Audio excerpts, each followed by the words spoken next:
Yo, turn my music up. Up some more. Up some more. Turn up a little bit more, like, come on.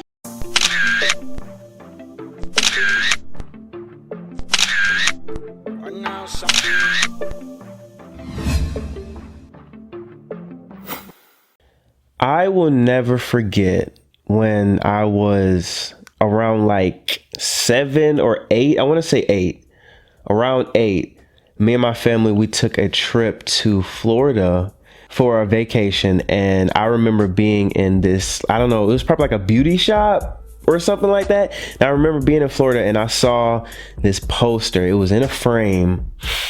And it was of Aaliyah. I believe it was when she was wearing like her snakeskin leather look. But it was a big poster. And mind you, I was like 8 years old. So that thing was huge. I was like, and we put it in the back of the trunk. I was so excited because I don't know, like all I knew from Aaliyah was like Romeo Must Die. Like that was my connection to Aaliyah. That I loved that. That was my favorite movies, especially like when she ran on the truck and did that little kick. I was like, yeah. And when we were driving, something happened and it shook the truck that we were in and the glass broke. So I never got that poster home. Oh my goodness. I was so mad. But that's one of my most memorable moments of being an Aaliyah fan. And that was way back in the day. And we are here today because her sophomore album, 1 in a Million, is released on streaming platforms. Now, this is very important because we haven't been able to get Aaliyah's music digitally, like streaming worthy, ever really before. You had to have gotten the CD when it came out back in the day.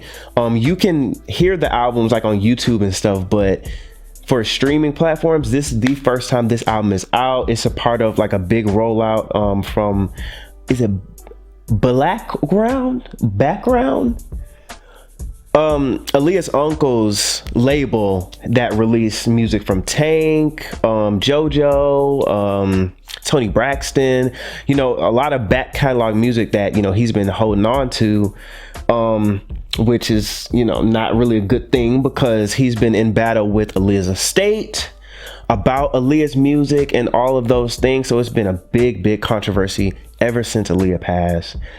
And in actuality, this project right here is being released like without the family's, you know, without their consent, without their approval. And, you know, because Aaliyah's uncle kind of has all of the legal control. So it's kind of like a bittersweet moment because, like, yes, the fans are finally getting a chance to hear Aaliyah's music the right way on streaming platforms, but it's without the approval of the family, you know, Aaliyah's brother, Aaliyah's mother and stuff like that. So it, you know, it's like, you know, what do you want to do? But I took this opportunity because regardless of how things are going down, it is a chance for, you know, the generation Gen Z, like the new generation, not my generation, the generation that is TikTok and all that stuff. They are finally going to get a chance, a lot of them, to hear Aaliyah. And I guess, you know, you can include me on this, but I didn't listen to this music purposefully.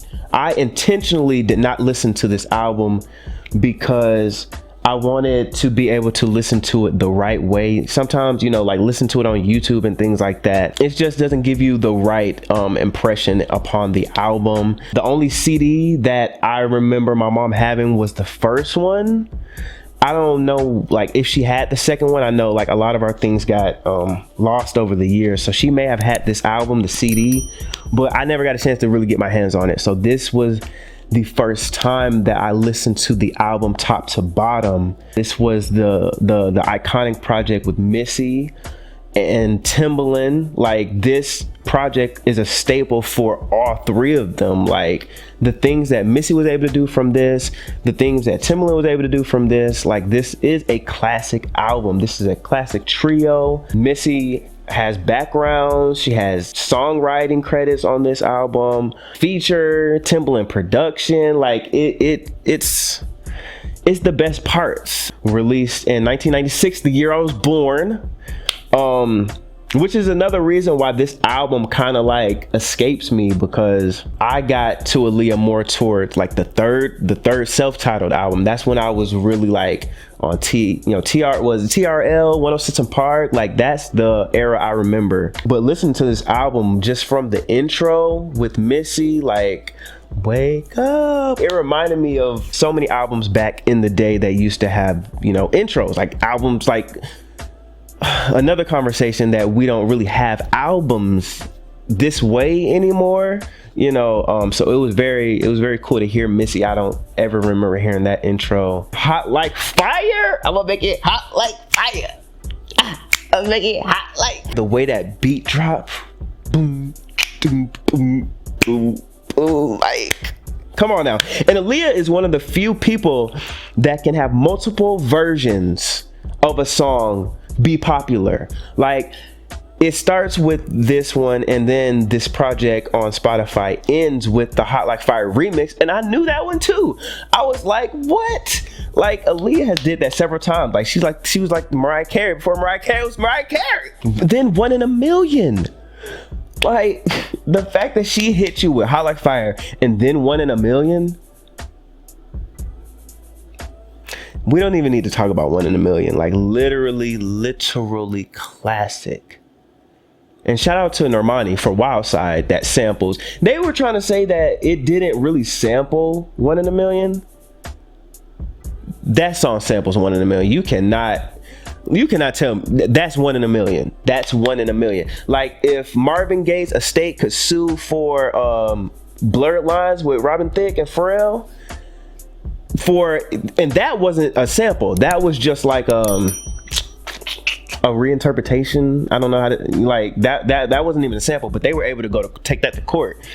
So this Wild Side is definitely a sample of One in a Million. One in a Million classic.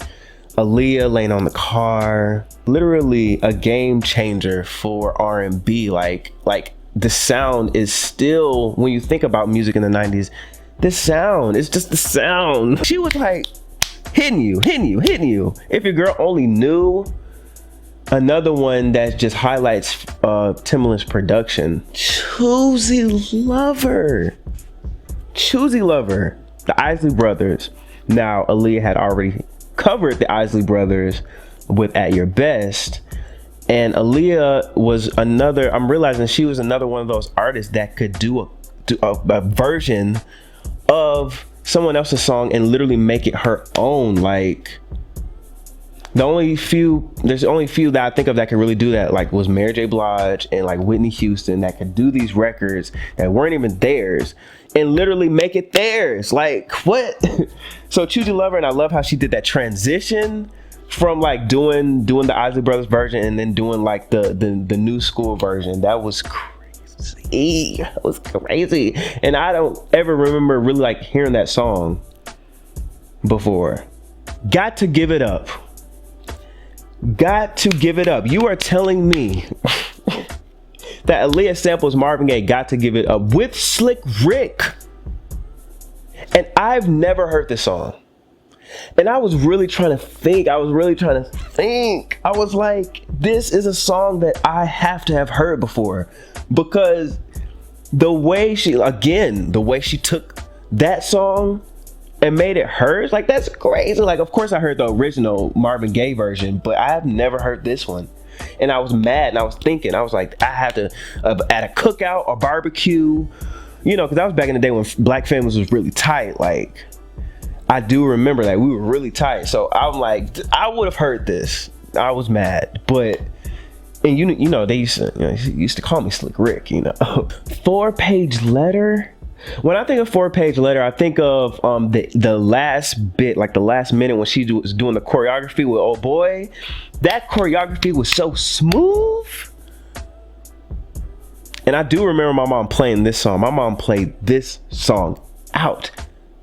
Yo, turn my music up. Up some more. Up some more. Turn up a little bit more. Like, come on now. Don't do me like this. Everything's gonna be all right. Now, when I looked at the credits, it had Darkchild. It's produced by Darkchild. I was like, I don't know why back then I thought like his main girl was Brandy, but he produced this record for Aaliyah. I wasn't aware. And now that I think about it, I was like, what if they put Brandy on this? When I tell you, like, this song is already good. Like in Darkchild, he needs his flowers. The way we talk about Pharrell, the way we talk about Timbaland, we really need to talk about Darkchild, because this man has worked with the greats. He is one of the greats. Like, and I just don't see him like getting his flowers like that. Like BET, NAACP, like y'all need to go ahead and give him an award or something, because the work that man put in literally changed the game, just like Pharrell, just like Timbaland, just like Swiss Beats and everybody else. Just imagine Brandy on that record. Like, come on, I couldn't be the only one to think about that. Never Giving Up is one of those classic 90s duets. Like, it's just a signature duet, and it definitely highlights Aaliyah's vocals. Aaliyah was definitely changing and like maturing with her vocals during this time. Like, you could definitely tell like from her later works how her voice was changing. But this record definitely highlights like what her strengths were at the time. And what's his name? Tavarius? Tavarius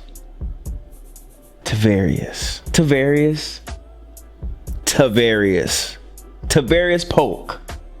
That's it. Tavarius Polk. That man sang down on this record. Never Coming Back. Remember intros? Y'all, I just want to talk to y'all for a second.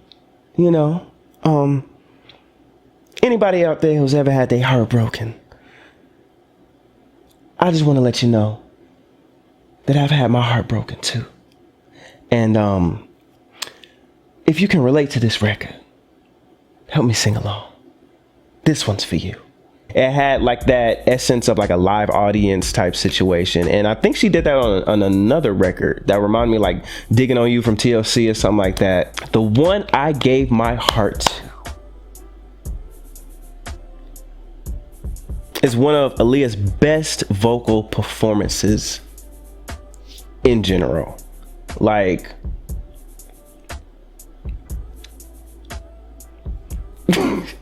I just can't. Especially like Aaliyah let motherfuckers know. She let motherfuckers know on this record that she was not to be played with. Like, and just think of where Aaliyah was going. Like, she was just getting better. But anyways, one I gave my heart to, beautiful ballad, great ballad. And then I love this, like the outro was like her thanking her fans and stuff. Like, I was like, just hearing that in 2021, like she just sending her love to the boys and girls, and I'm like, wow, Aaliyah was really dope. Of course, 4-Page Letter, If Your Girl Only Knew, Hot Like Fire, One in a Million, the one I gave my heart to. Those were the records that, so I already knew like half the album right there. And then some of the new records, Choosy Lover, that was one of the newer ones that I don't remember hearing, but definitely Got to Give It Up is probably my favorite thus far, and I'm so mad that because I know I've heard this song before. There were a few other records on this project, but I just wanted to talk about some moments that really stood out to me. It's on streaming platforms, One in a Million. I think it would have been dope for them to have it like placed throughout like different playlists, because of course this project is going to, you know, I'm a numbers guy. So why not? Let's have some fun. The project itself is going to do well because it's on streaming platforms, so it's going to get a bunch of attention. You know, people are going to be very nostalgic about this, and like I said, a lot of people are going to be able to hear this project, myself, in its entirety for the first time. And it's going to have a spike for Aaliyah in her streams, all that good stuff. I would just think it would be a better, it would have been even better if they would have been able to like place this songs throughout this project on different playlists, especially the R&B playlist. Like, everybody loves a throwback, and especially R&B fans, like, everybody loves a throwback. So if you would have, you know, sprinkled some Aaliyah records on different playlists throughout Spotify and things like that, I think that would have really helped the streams for 1 in a Million. Of course, the album's already been out, it's already platinum and quadruple platinum. Like, the album has already sold records, but just talking about this new streaming era, it would have been really good for them to do that. Of course, like I said before, it's really bittersweet because like this album is out, but it's not with the approval of the estate. So it's like the family isn't really in support of this being out on streaming platforms. So it's like, you know, you really don't know what to do with that. And of course, that's probably, maybe if the family was involved and approved of it, it would be able to have like this kind of a better rollout as far as like maybe like a documentary, the album being put on streaming platforms. I do see some type of promo, but I'm sure it could have been a lot better. And in goodwill, like, I don't know what's going on between the family and Aaliyah's uncle, but it's like, why does it have to be like this? Like, why can't, especially after all of this time, why couldn't things have been resolved by now? And we could have been doing things the right way. Like, we're still, Aaliyah's legacy is on the line, you know what I mean? And if they could just do things the right way, Aaliyah's uncle, then, you know, it could be a lot better for the future generations. Of course, Aaliyah's impact and influence has already been felt. Everybody knows who Aaliyah is. Everybody knows, you know, her iconic records, her iconic style. Like, she has had her impact on this generation. So yeah, hopefully they can figure out, I don't know what's going to happen, but hopefully they can figure this thing out in the future so we can get a proper Aaliyah biopic. We're not going to talk about that. Apparently, her third self-titled album is supposed to be coming out. A bunch of like other music, like Tank and JoJo, are supposed to be coming out. Romeo Must Die soundtrack, stuff like that. Again, against the families. Y'all comment below me. Let me know what y'all think about that. Let me know some of your most nostalgic Aaliyah moments and favorite records off of this project. Y'all make sure y'all check out my other videos. I did a playlist, a summer playlist that featured Doja Cat, Lil Nas X, Jack Harlow, and some new artists that I had from my show Beneath the Surface that I interviewed. Some of their music is on there as well. So if y'all want to check that out and end your summer right, I'll probably link that in the description below. It's on Spotify, Surface Town on Spotify. Make sure you subscribe. If you like this video, give this video a thumbs up. Make sure y'all check out my other video. I talk about Wild Side. I talked about, what else we talk about? We talk about Lord's new stuff. We talk about Lil Nas X new stuff. We talk about Silk Sonic new stuff. Like, we're doing things out here. You know, I'm yours truly, Rick the Prince. Please be safe. Have a wonderful day. And we'll see y'all next time.